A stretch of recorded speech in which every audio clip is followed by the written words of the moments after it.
कहानी का आगाज अफ्रीका के एक जंगल प्राइडलैंड से होता है। जंगल का राजा शेर मफासे और रानी सरेब्बी आज बहुत खुश होते हैं क्योंकि आज उनकी सल्तनत का वारिस सिम्बा पैदा हुआ ही। एक बंदर जो कि सारी सल्तनत का दाना मुशीर होने के साथ राजा मफासा का दोस्त है, सिम्बा को जंगल के तमाम जानवर उनके सामने पेश करता। सकार जो कि मफासे का भाई ही सिम्बा की पैदाइश से खुश नहीं है क्योंकि इसे पता ही कि सिम्बा बड़ा होने के बाद इस सल्तनत का राजा बनेगा, जबकि सकार खुद बरसों से सल्तनत पर राज करने का ख्वाह है और वो इसके लिए किसी भी एद तक जा सकता।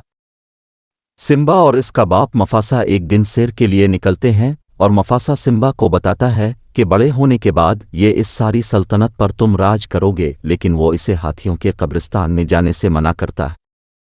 अगले ही रोज़ सिम्बा और पड़ोसी शहरनी की बेटी नाला घूमने के लिए मफासा के खबरी परिंदे के साथ निकलते हैं, लेकिन वो किसी तरह इस खबरी परिंदा को चकमा देने में कामयाब हो जाते और चलते चलते हाथियों के कब्रिस्तान जा पहुंचते।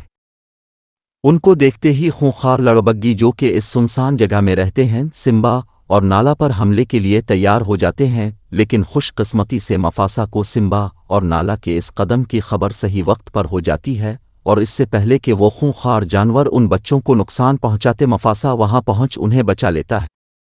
सकार को इस वाक़या की खबर होने के बाद इसके ज़हन में एक तरफ सौजती है और वो लगड़ बगोहे के पास जाकर कहता है कर अगर वो किसी तरह मफासा और सिम्बा को मार देते हैं, सकार की शाही में वो खिले आम जंगल में किसी भी जानवर का शिकार कर सकेंगे। ये बात लगड़ बगोहे को बहुत अच्छी लगती है और वो किसी तरह मौका ढूंढकर मफासा और सिम्बा को अपने जाल में फंसा लेते हैं। मफासा उनकी इस चाल से सिम्बा को तो बचा लेता है, लेकिन पहाड़ से गिरने की वजह से इसकी अपनी मौत हो जाती है।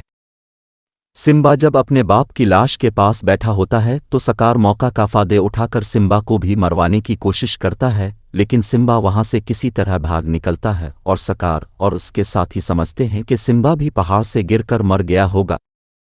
सिम्बा बहुत दुखी है और वो खुद को मफासा की मौत का ज़िम्मेदार समझता है, इसलिए वो अपने जंगल से दूर चला जाता है। सिम्बा जब थक हार कर बेहोश हो जाता है तो कुछ दोस्त उसकी जान बचाते हैं और उसको अपने साथ अपने जंगल में ले जाते हैं और सिम्बा उन्हें दोस्तों के साथ बड़ा होता है। इस दौरान वो किसी जानवर का शिकार नहीं करता और सभी जानवरों की तरह कीड़े मकोड़े खाकर जिंदगी गुजारता है और यही वजह है कि किसी जानवर को इससे को खतरा नहीं है। दूसरी तरफ सकार और लक्कड़ बगूहे ने जंगल में जुल्म का राज चला रखा है।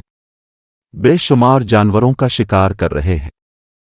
इस मसले के पेश नज़र लाखों जानवर जंगल छोड़कर चले गए। जो बाकी बच्चे थे वो भी नाउम्मीद हो चुके थे कि अब दूसरे शेर भी इस जुल्म से तंग आ चुके थे। इसी इसना में नाला किसी मसीहा की तलाश में निकली और चलते चलते मीलों दूर एक जंगल में पहुंची। यहाँ जब वो अपनी भूख मिटाने के लिए एक सुअर के पीछे हो ली जो कि सिम्बा का बचपन का दोस्त था। जब सिम्बा अपने दोस्त को बचाने के लिए आया तो नाला ने झट से पहचान लिया और इसे वापस अपने साथ ले जाने की ख्वाहिश जाहिर की।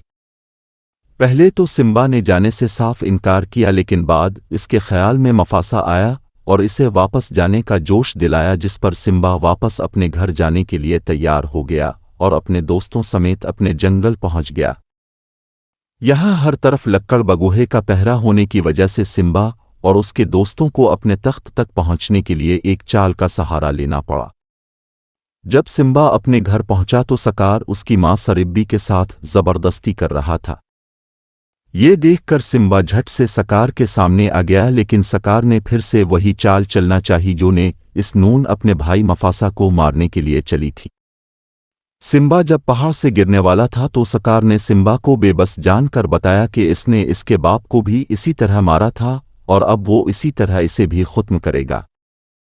ये सुनकर सिम्बा सकार की गर्दन पकड़कर वापस ऊपर आ गया और उसके बाद लक्कड़ बगूहे ने सिम्बा पर हमला कर दिया। ये देखकर दूसरे शेर भी सिम्बा का साथ देने के लिए आ गए और फिर लड़ा शुरू हो गए।